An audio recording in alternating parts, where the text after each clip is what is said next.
Western पदार्थांच्या गर्दीमध्ये हे आपले जुने पदार्थांची आपल्याला विसर पडत चाललाय.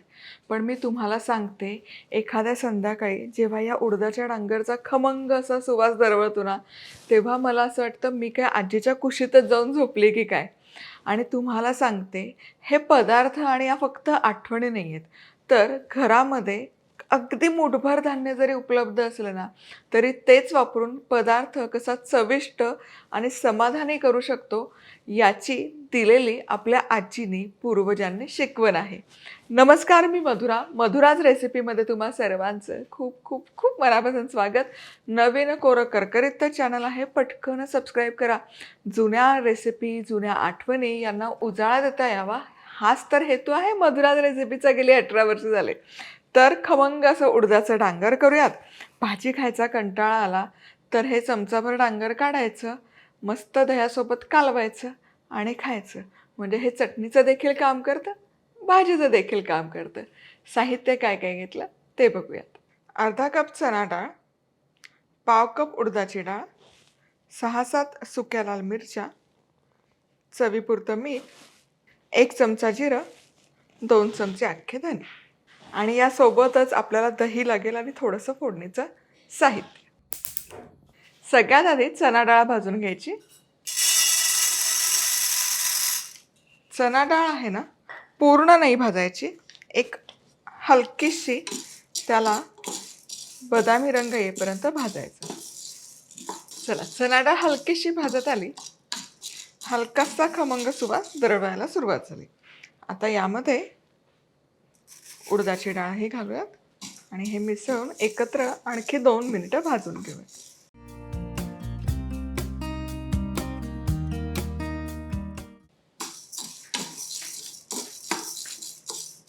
आई, मी मॉकला बसतीये, तुला काय मदत हवी आहे?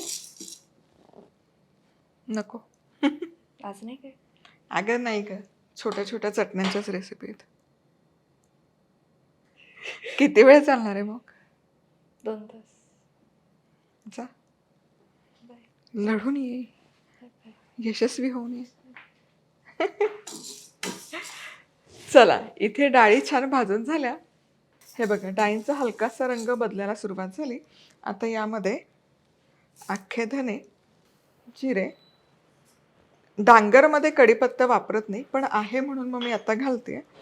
मिसळूया आणि फक्त मिनिटभर भाजायचं.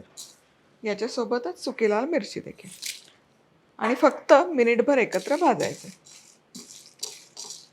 मसाले भाजायला फार वेळ असा लागत नाही, त्यामुळे 1 मिनिटभर खूप होतं. तव्याची उष्णता आहे, त्यामध्ये भाजले जातात. मसाले करपवायचे नाही आहेत, म्हणून आपण सगळ्यात शेवटी यामध्ये घातली. आता 1 मिनिटभर झाला. आहा हा, काय खमंग सुवास तरवळतो हे धने, जिरे आणि कढीपत्ता घातल्यावर. आता गॅस बंद करते आणि हे हलकंसं मिश्रण थंड करून घेऊ. चला, आता हे मिश्रण हलकंसं थंड झालं, मिक्सरमध्ये याची भरड काढून घेऊयात. झाकण लावूयात आणि हे मिक्सरला डुरकन फिरवायचं. परफेक्ट. अगदी बारीक पूड करायची गरज नाही. थोडंसं मीठही लावते. 2 बॅचेसमध्ये करते, प्रत्येक बॅचमध्ये मीठ वाढीव घालणार आहे. आहा हा, काय कमाल सुवास तरवळतो तुम्हाला सांगते या डांगरचा. आता हे पूड एका डिशमध्ये काढून घ्यायची.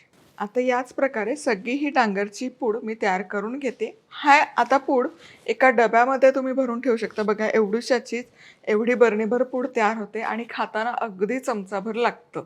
आता हे बरणीमध्ये साठवून 3 महिने तर आरामशीर टिकतं. आहा, खमंग सुवासिक असं हे आपलं डांगर तयार आहे. आता खायचं कसं दाखवते. 1 कप दही घेतलंय, तर यामध्ये तुमच्या आवडीप्रमाणे 2 ते 3 चमचे हे डांगर घाला.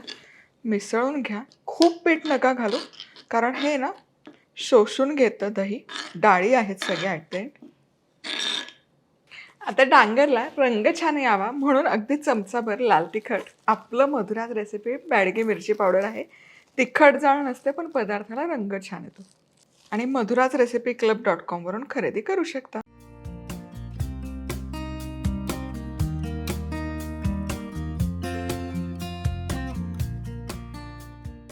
दह्यामुळे ना चवीला अगदीच चटपटीत होतं हे. आता यामध्ये थोडासा बारीक चिरलेला कांदा आणि कोथिंबीर लावायची, मिसळायचं आणि आता यावर चुरचुरीत फोडणी घालायची. अगदी बेसिक फोडणी आहे. सगळ्यात आधी मोहरी छान चुटचुटली म्हणजे फोडणी खमंग बसली. जिरं, हिंग,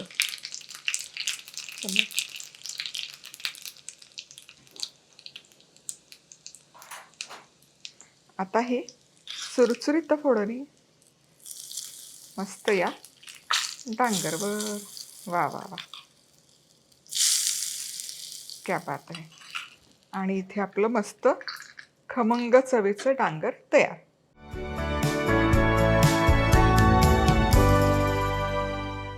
वा, म्हणजे बघता क्षणी खावंसं वाटतं.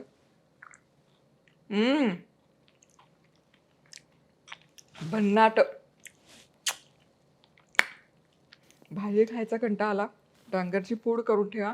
खरंच बहारदार लागतं. म्हणजे हे भातासोबतही खाऊ शकता, पोळीसोबतही खाऊ शकता, सँडविच स्प्रेड म्हणून पण खाऊ शकता, पराठा स्प्रेड म्हणून पण लावू शकता. इतकं कमाल आहे आणि मुख्य म्हणजे पौष्टिक आहे. पुन्हा भेटूयात अशाच खमंग चुरचुरीत फोडणीच्या रेसिपीसोबत.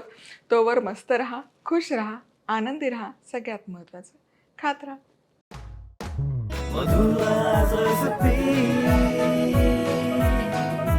मधुराज रेसिपी, महाराष्ट्राची अस्सल चव.